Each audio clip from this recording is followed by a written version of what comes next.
Now we're going to look at the measurements capability of your echo machine. Now this can vary considerably. The high-end machines will have really sophisticated packages. A handheld machine will have something quite basic.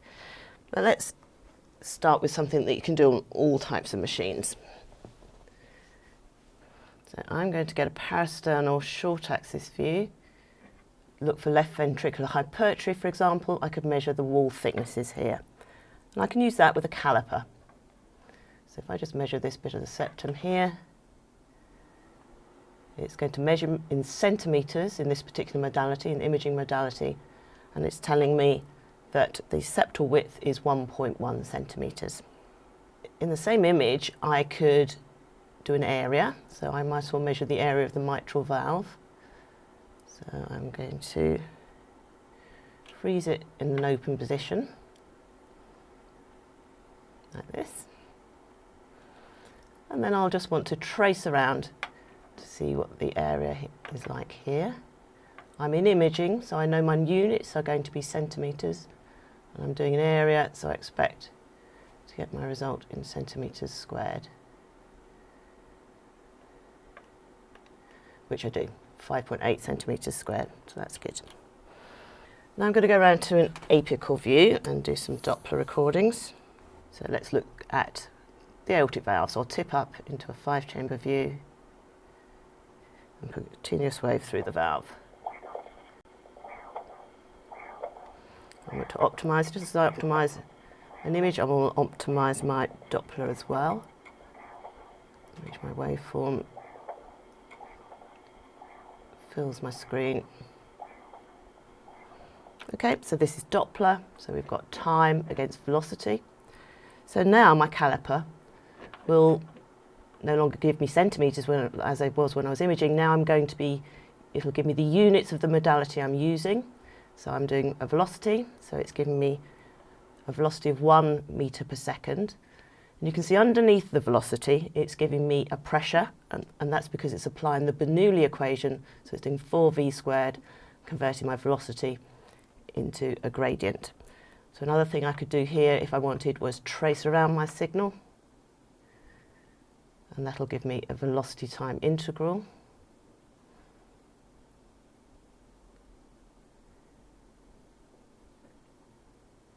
Okay, so it's giving me a VTI, so that's the measurement at the bottom, of 23.2 centimetres. So we've been talking about generic measurements, and now I'm going to go onto a specific type of use of measurements. So this will be using the measurements package that this machine has. So I will pick out the measurement tab there, and I have a whole list of things that I can do. So for this patient, I want to measure the size of their left ventricle, and I also want to measure the wall thicknesses. So I'm going to go down to this part of the tab, and I'm going to freeze my image. I'm going to use my ECG to help me work out where I'm going to be doing my measurements. So you can see I'm trackballing through. I'm going to do the start of the QRS. I know that's the start of systole, so by definition it's going to be the end of diastole. I'm going to pick off the first measurement here, which is a ventricular septum in diastole. And I'm going to measure this with a leading edge to leading edge convention, which basically means I'm taking the top of that echo there to the top of the echo at the interface between the septum and the blood pool. Then I'm going to measure the diameter in diastole, and again I'm going top of that echo is a leading edge convention down to the top of the echo of the posterior wall, and I'm just going past the tips of the mitral valve there. And then I'm going to do exactly the same on the posterior wall here. So leading edge to leading edge. And I will save that. So that's in diastole. I want to do some measurements in systole now. So I'm going to trackball through very carefully, looking on my ECG, looking on my cavity size as well, because I want it to be the minimum and I want the valve to be shut.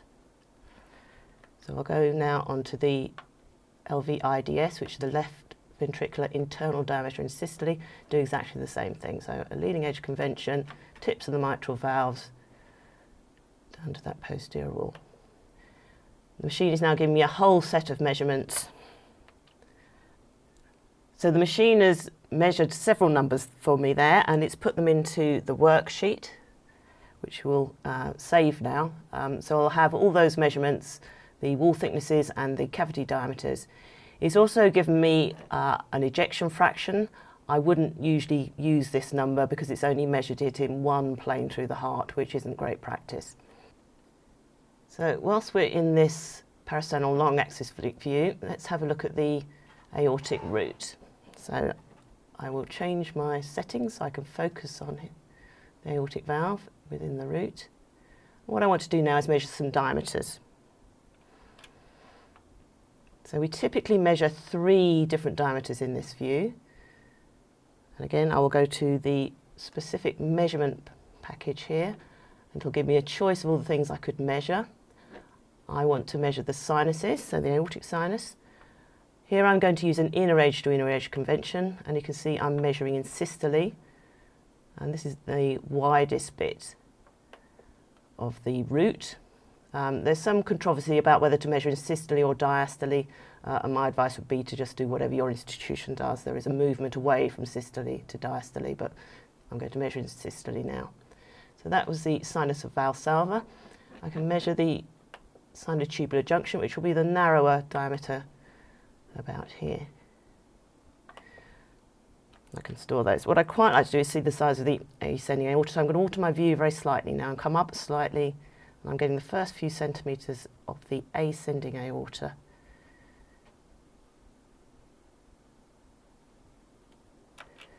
And again, I'm going to look at that in systole, get back my measurements, and inner edge to inner edge in systole. Give me a diameter for the ascending aorta like that. Okay, I'm going to swap round now to the apical view again and have a look at some more Dopplers. So I'm going to look at the mitral valve now. I'm going to put some colour on so I can see exactly where my flow is going. I'm looking for the red surge towards my probe, and I'm going to put my cursor through my red surge and then look at it on CW. Optimise my baseline.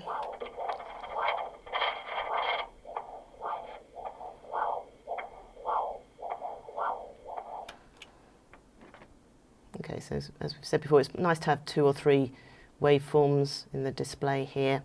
I will use my measurement package and now go into the mitral valve. Let's say I was looking to see whether the patient had mitral stenosis, so I might want to measure the pressure half time.